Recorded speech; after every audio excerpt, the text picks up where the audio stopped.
Hi, this is Jaromir again. Today I will show you how to hydrate Virtual Machine Manager with the latest Windows Server release 1709. So where to begin? Again, you will need scripts. So let me download scripts. I will unzip it into some directory. In this case, this directory will be called WS 2016 Labs 16299.19. I will show you why. And with SCVMM. So this one is empty. I'll paste it here. And again, I will run first prereq, run with PowerShell.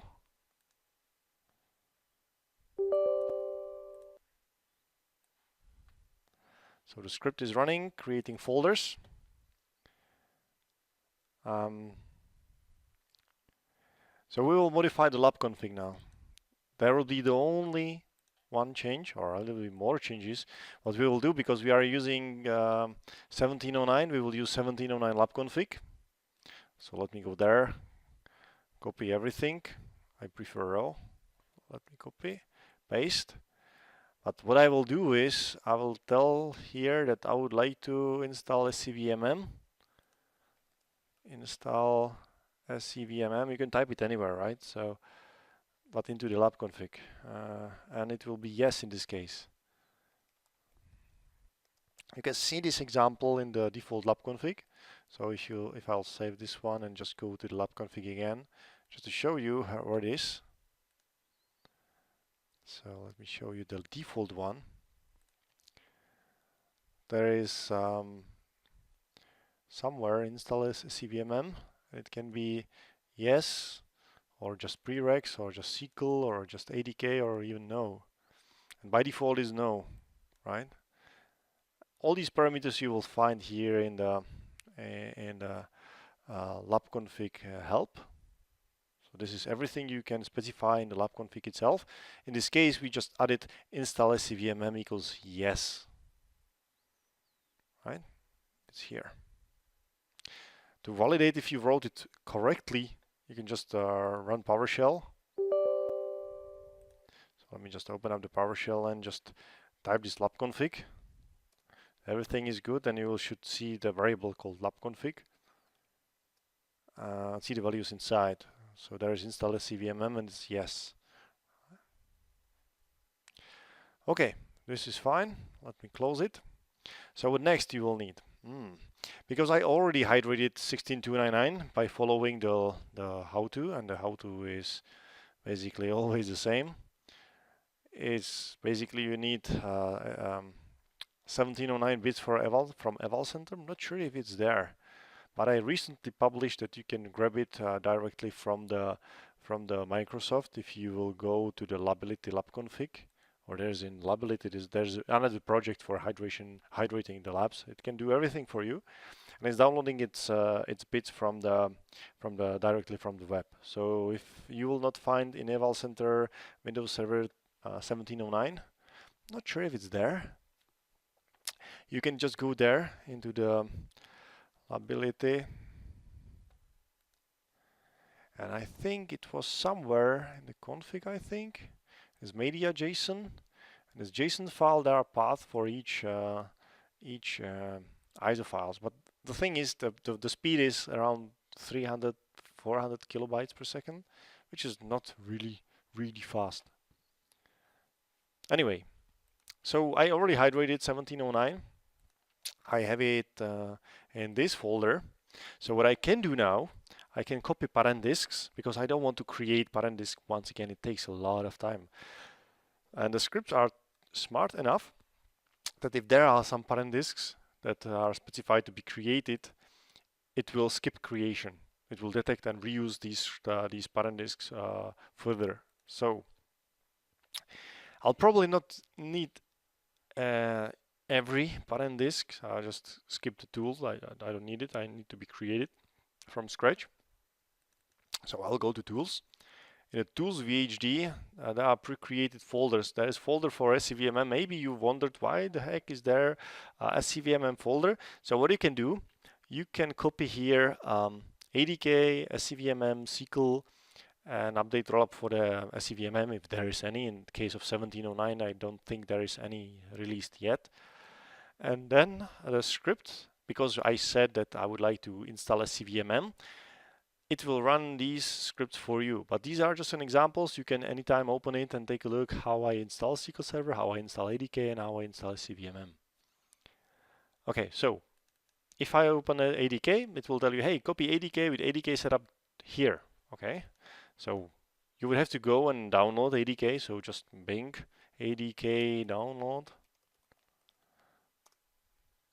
and it will the first link. Just download. For the 1709, you will need 1709, or 1711 Virtual Machine Manager, you will need 1709. But for the RTM, I think you need 1607, right? So, but now we are trying the 1711 SCVMM. So you would download this one. It would download the ADK setup, and you would have to specify you would like to download the kit somewhere. I already did this, so what I will do, I will just copy it from my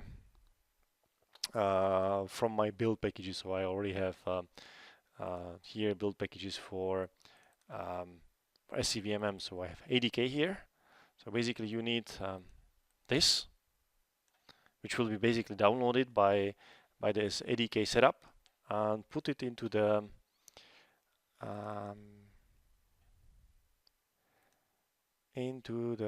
tools VHD and SCVMM and ADK, right? So paste. Then the next thing you will need is SCVMM itself. The thing is, you need to extract it. By default, there's a setup, and it will extract it into some folder. Again, I have it extracted. If you want to have a SCVMM version 1711, you can go to Eval Center, hit Products, and there is System Center semi-annual channel version 1711. And then you can just register to continue, type your credentials, and say, hey, I would like to download SCVMM. And then again, you'll get the zip file. You need to run it to extract it. And where is it? I have it in my build packages, and I have it here. So this is my SCVMM, right? So I'll just again copy it and paste it into the directory, into the tools again, tools VHD, SCVMM. I really should use the recent folders. Here's SCVMM. Okay, cool. And the same for the SQL. So there is the last folder, there's SQL. You can use SQL 2016 if you want. You can even use 2017. So yeah, you should probably fix this. You should just copy SQL 2016 plus, right? So products, there should be SQL Server 2017. You just download ISO file and then copy content of the ISO file here. And again, I have it here.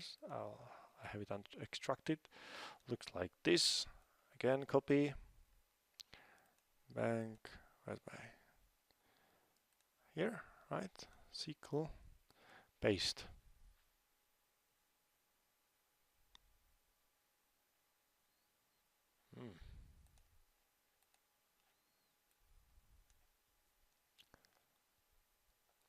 So once you have files in place, so let's repeat, ADK setup, make sure you download all the necessary files.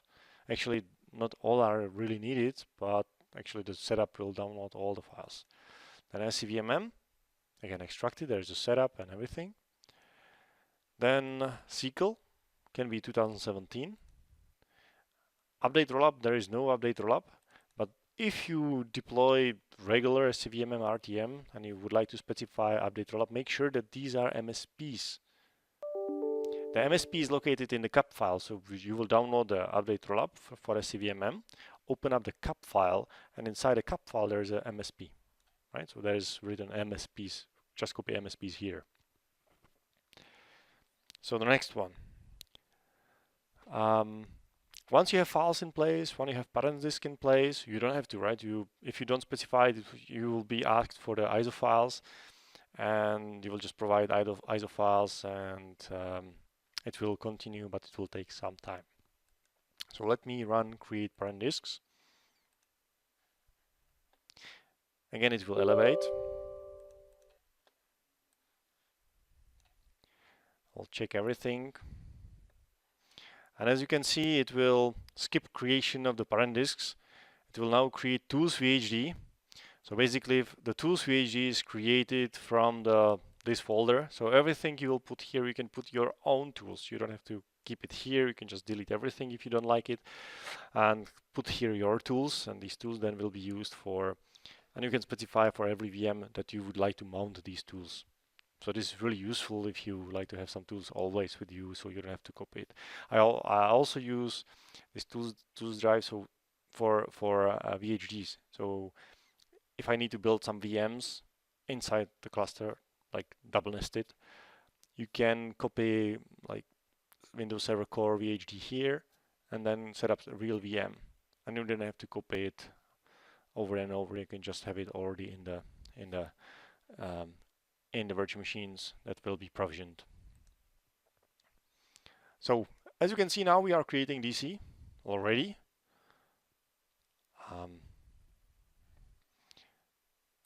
As you can see, DCs are now created.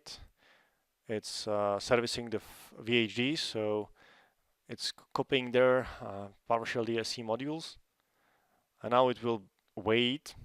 Will wait like the first 250 seconds, and then it will take some time until the configuration will finish. And this is the same process as always, right? But after this process will finish, because we specified that we would like to install the SCVMM, it will run these 3 scripts to install ADK, SQL, and then SCVMM. So what I will do now, I will pause the recording, I'll pause the recording and resume it right after this phase will be finished. So I will show you how it will work. So I'm pausing it now and resume after this will be done. So let me tell you a little bit more about the lab. So as you can see, now I'm testing every 10 seconds if the DSC is still doing its configuration or not. I'll minimize this window. This one is also done. So what is now done, there is a domain controller. In a virtual switch manager, you should see that there is a virtual switch that is used for connecting the machine to some switch. This one is private, called hydration switch. It has some GUID.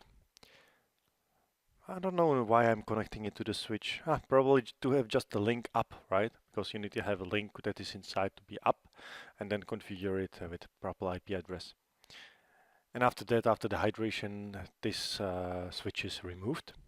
It is unique, so you can have multiple hydration running in parallel. It works well. Also, configuration is 8.0. Even this is latest release, and in this latest release we have configuration version 8.2 by default. But I keep it like this because you may want to copy the lab to older machine, older Windows 10, and then the Windows 10 would not understand the version 8. So this one will even work with Redstone 2, even Redstone 1. So if you will just copy this lab and even use it on the Windows server, it will work, because the configuration version is version 8.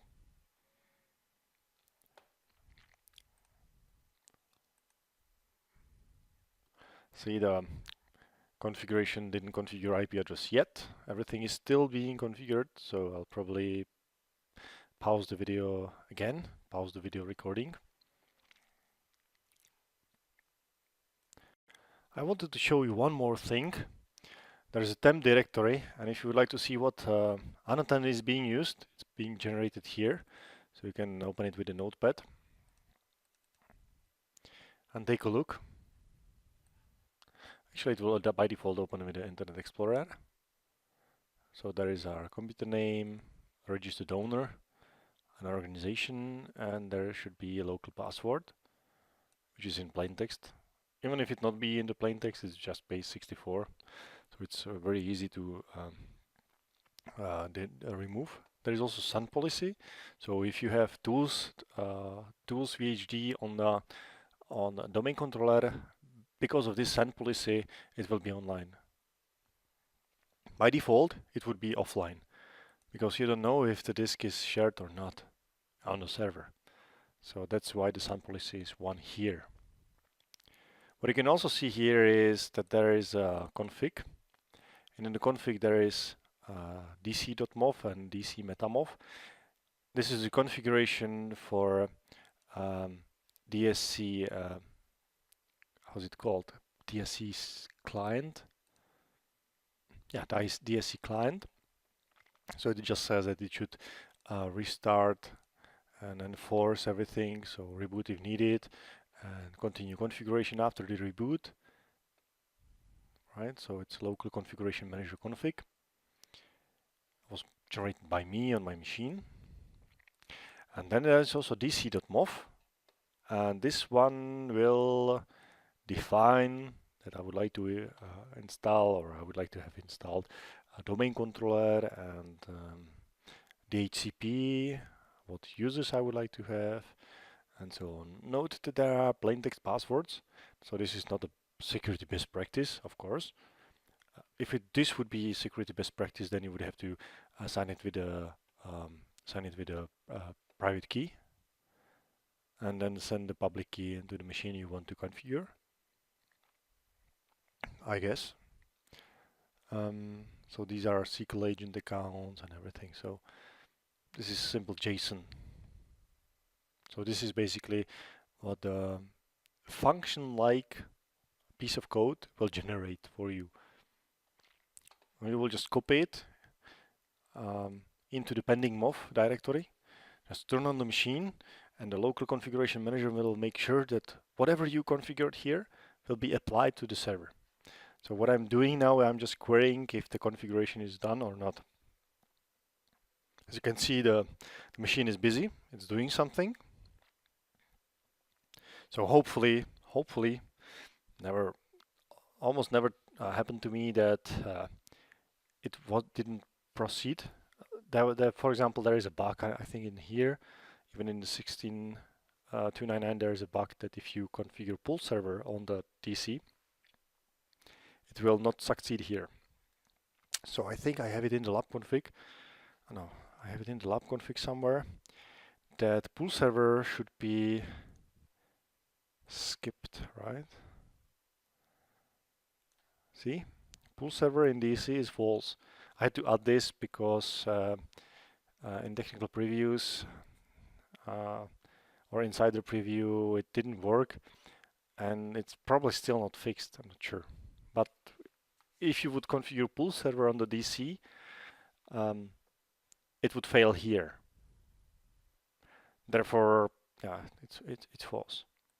With latest Insider, this also fails with Insider version 17.035, because DHCP module, one of the DHCP PowerShell modules, is failing to configure something, and that therefore DSC will fail. So this one is in documentation now in WS 2016 lab in Insider. That's why the screenshot is here, right? It will basically say that DA2 resource is not in desired state. The script will invoke the DSC configuration again, because this was also the problem with DSC module itself, the older one, that you had to kick it again. But no, it will keep like that and never ever configure with Insider. So that's why you use VHDs. But this one is Insider. We covered this in the previous video. Okay, it's every minute it should, every moment it should be configured. I guess it will be around now. So we should see that it will start installing ADK. The ADK script itself, what it does, let me open it. I think it's in tools disk, right? So there's tools VHD, there is SCVMM, There's a SQL install. So what it will do, it will just tell you, hey, this is a sample SQL install, so this is commented where it will check if you're running as an administrator. It will start transcript in the PS script root. It will check for prerequisites. This .NET is commented because it's no longer needed. So this is good. Then it will run the SQL setup.exe and with some parameters, right? So there'll be a lot of parameters, like what username and password should be used. This username and password is generated. This is the same password as you specify in the lab config, and this one is generated with the first step. So if you would like to have a different password, then you have to modify the lab config before you run the first script. As you can see now, it's installing SQL. So the SC was configured successfully, domain controller is configured. Now the SQL is being installed. So there'll be a lot of lines because it's verbose logging. This will take like 10 minutes probably. Yeah, so that's indicate progress, right?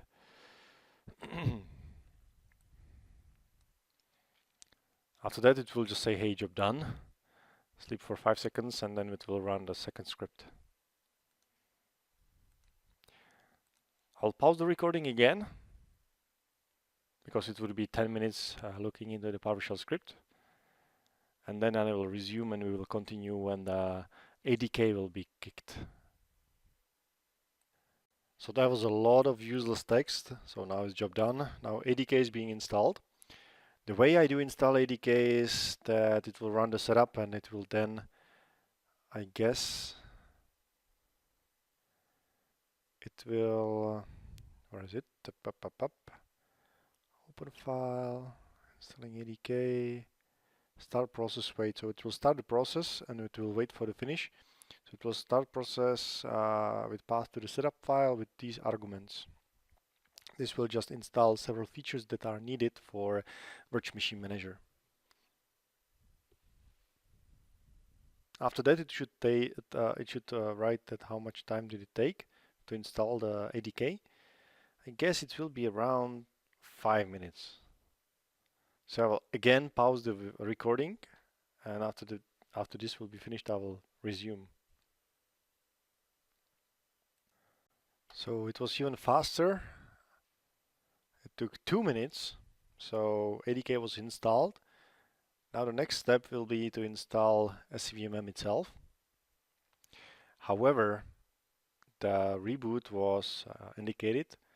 Therefore, now the sequence for rebooting the DC will be done. So it will just reboot the DC and wait for the Active Directory to come up.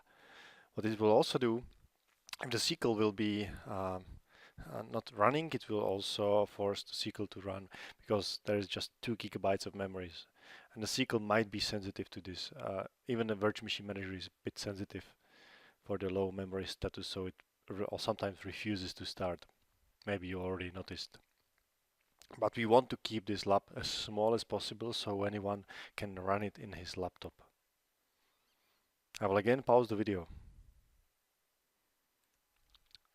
So now DC rebooted. As you can see, there are red errors. These red errors are expected. I didn't find a way how to mute it, how to not to display these reds. However, this is how it is. AD is up and running. I guess it will be now waiting for 10 seconds, and then it will run the third script to install a Virtual Machine Manager. The Virtual Machine Manager will start, check for the admin. You are admin, that's not a problem. There's a SQL which was not running because there is a low memory status, so it's trying to run the SQL now. SQL is running, then now it's installing Virtual Machine Manager. And it's basically checking if I guess it's checking if the Virtual Machine Manager is still being installed because it checks the process. So if this process is still running, it will keep waiting. It's waiting for just 1 second. Okay. So every second it's checking if the virtual machine manager setup is there. If not, it will continue and it will um, understand that everything was installed well.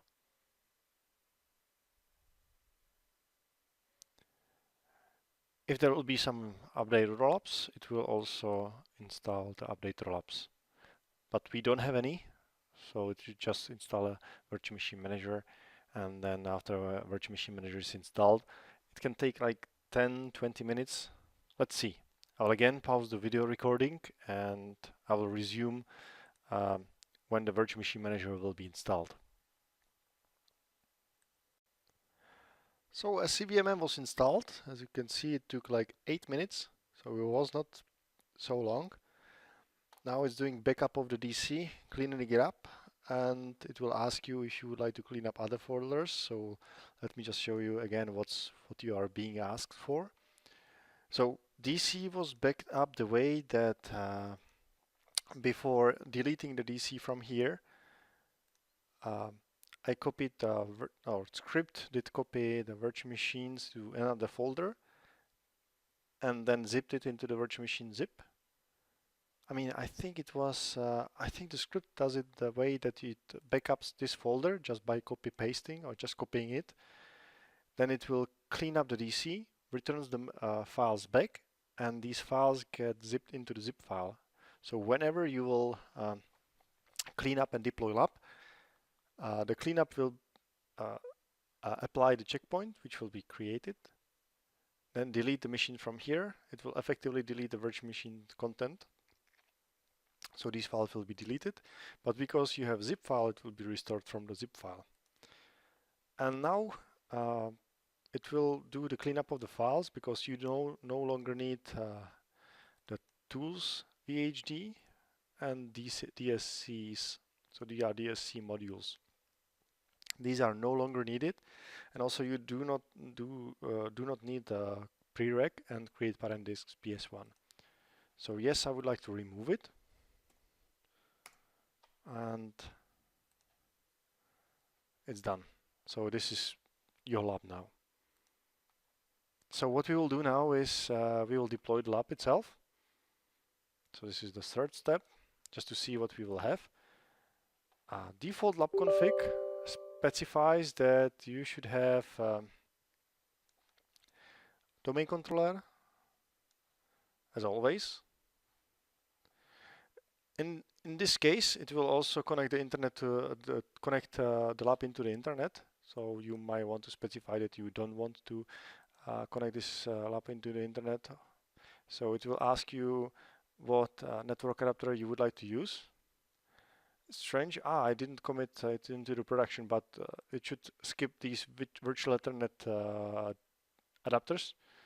So the next version will skip these, and I'm also considering to skip this network bridge, but this is just a residue after it will clean up the Wi-Fi adapter.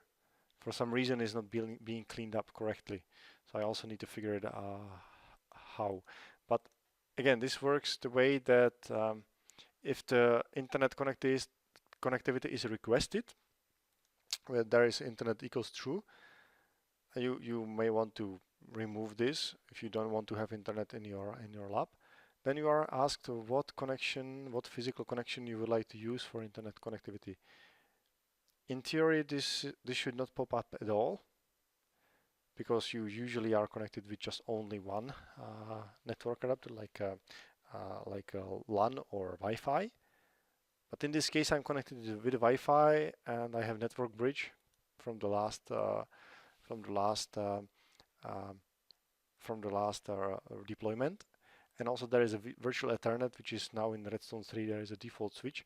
This one will be filtered out in the next commit. So I will just choose Wi-Fi, and it will create virtual switch. So this one is external, it's connected to the Wi-Fi, and the domain controller will have a network adapter connected to this Wi-Fi adapter. So there will be one adapter connected to the outside, to the internet, and then one adapter connected to the lab. And the scripts will create NAT. So there will be nothing between the external and internal lab. This is better than just connecting into the default switch, because you can have multiple labs like this connected to the internet.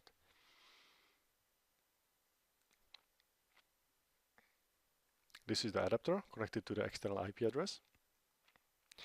And now there is a like a management NIC, which will be connected internally into the lab.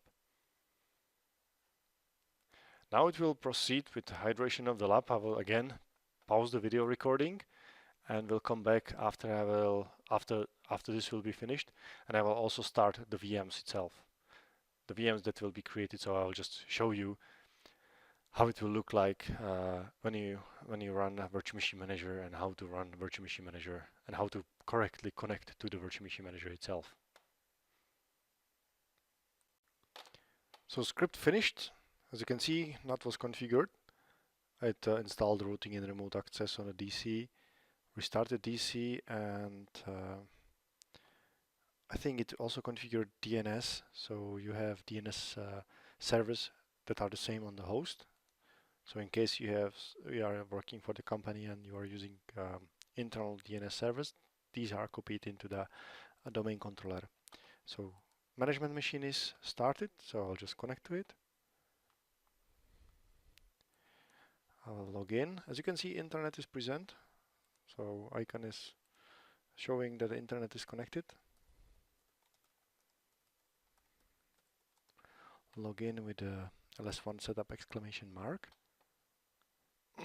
Now it will take a little bit time because it's Windows 10. It will wait a little bit time just to probably install some applications.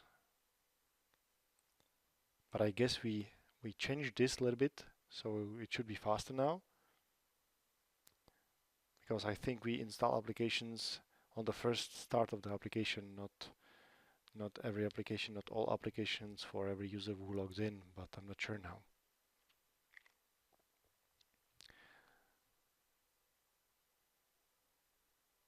As you can see, the deployment itself, it took like 6.5 minutes. However, starting this VM took forever, and also logging in took a little bit forever. If you use domain controller for management, it's faster.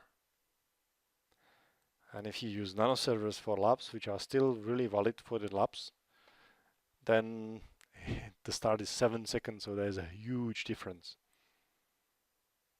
So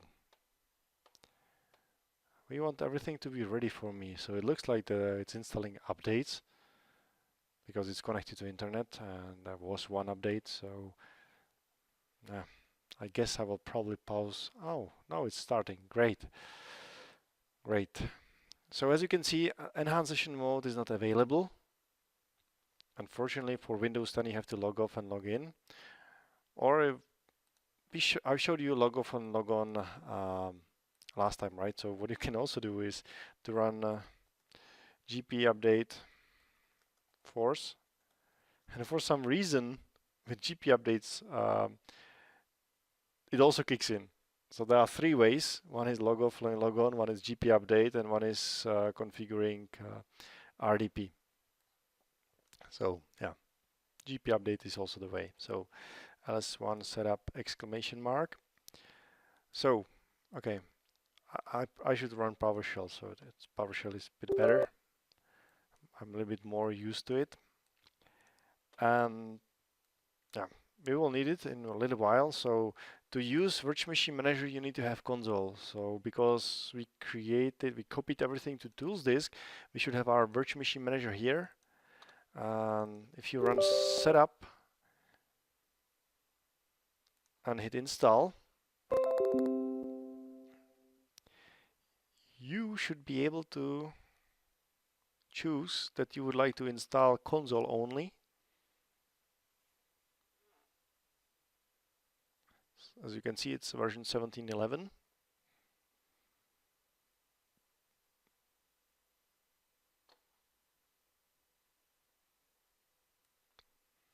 It'll take again some time. It's running in virtual machine, remember.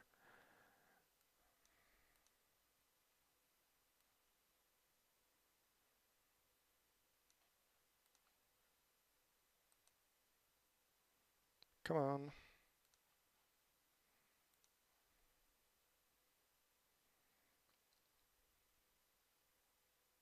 Yep, and just VMM console. The management server is not available because we are on the client SKU. So I agree. Next, next, next, next. Please install. Yeah, whatever. Great. Now, so virtual machine manager is being installed. Console is being installed. Yeah, install, and we are done, hopefully. So let's check if the virtual machine manager is actually running on the DC, because as I told you, 2 gigabytes might not be enough. So let's get service,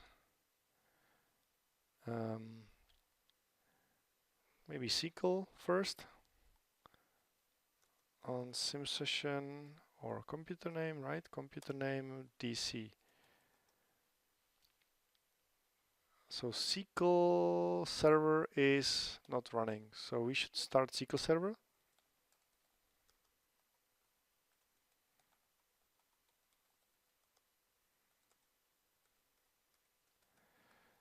Okay.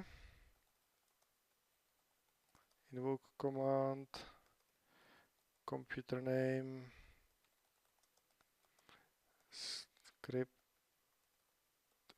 block, start service MS SQL Server.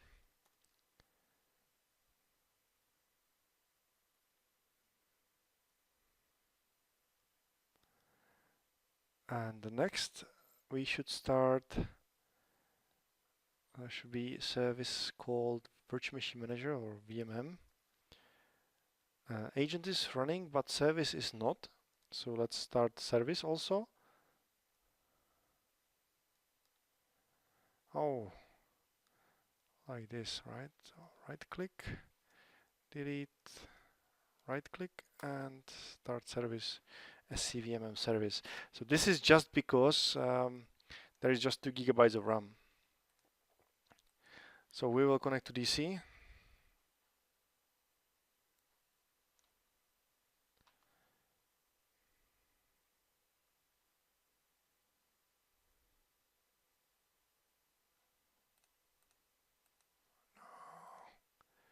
Clicking to weird stuff. So close this. Yeah.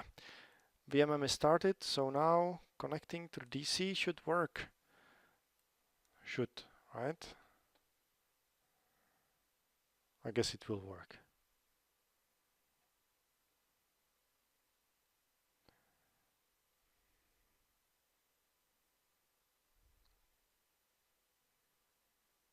And almost, and here we go.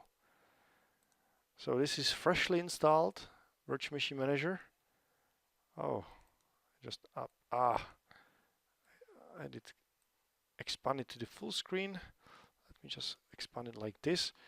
As you can see, this is 1711. It's not visible from here, but this version is 1711. It's evaluation version, still 180 days. And as you can see, fully working Virtual Machine Manager. So the next step would be to play with it, right? I have some scripts internally. I need to, if I will decide to publish it, I need to a little bit clean it up, as always. But yeah, here you can play. You can deploy Hyper-V cluster, the 1709 cluster. And then what you can do is to add it into the Virtual Machine Manager and play with it inside the Virtual Machine Manager. Try some scenarios, and maybe if you will have some nice scenario, you can publish it also to the Virtual Machine to the WS 2016 lab, so you can contribute to it. I would really welcome this. So the last step would be probably, after you will finish everything, would be to clean up the lab. And this one is really fast. Just open it with PowerShell. Script will ask you, hey, do you want to clean it up? And you will say yes. And the lab will disappear. That's it. I hope you enjoyed. Let me know what other scenarios you would like to see, and see you next time.